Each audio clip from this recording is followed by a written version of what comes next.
1 तारखेला ज्यांचा जन्म झालाय त्यांच्याकरता ही दिवाळी कशी असेल? लक्ष्मी पूजनाच्या दिवशी त्यांना लक्ष्मी मातेला प्रसन्न करायचं आणि वर्षभर भरभराटी करून घरामध्ये पैसा आणायचा आहे. त्यांनी काय करायला पाहिजे? ज्यांचा जन्म 1 तारखेला झालेला आहे हे बॉर्न लीडरच असतात. हा. मग सूर्याची एक प्रतिमा असते आणि त्यामुळे ते बॉर्न लीडर असतात. सगळ्या ग्रहांमध्ये तो एक ग्रह उठावदार ग्रह आहे आणि तो तापदायक ग्रह मानला गेलाय.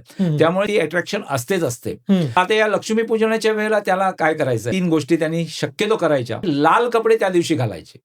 लाल कपडे घातल्यामुळे काय होईल की लक्ष्मी अट्रॅक्ट होते त्याच्यामुळे. आणि ओम लक्ष्मी नमः हा मंत्र जप करून तुळशीची पानं जर त्या लक्ष्मीवर वाहिली 108 वेळा तर लक्ष्मी त्यांच्यावर खूप प्रसन्न होते. आयुष्य त्यांचं चांगलं जावं याच्यासाठी सूर्याला आद्य देणं महत्वाचं आहे. की पूर्व दिशेला उभं राहायचं, सूर्याच्या समोर उभं राहायचं, ओम सूर्या नमः जप करून जर त्यांना ते आद्य दिलं त्यांना खूप सुखकारी जात. त्यांचं आयुष्य आरोग्य खूप चांगल्यापैकी राहत आणि हे त्यांना कंटिन्यू करत राहिलं तर त्यांना कुठल्याही प्रकारची बाधा आणि लक्ष्मीची कृपा नेहमी त्यांच्यावर राहते हे त्यांनी करणं गरजेचं आहे.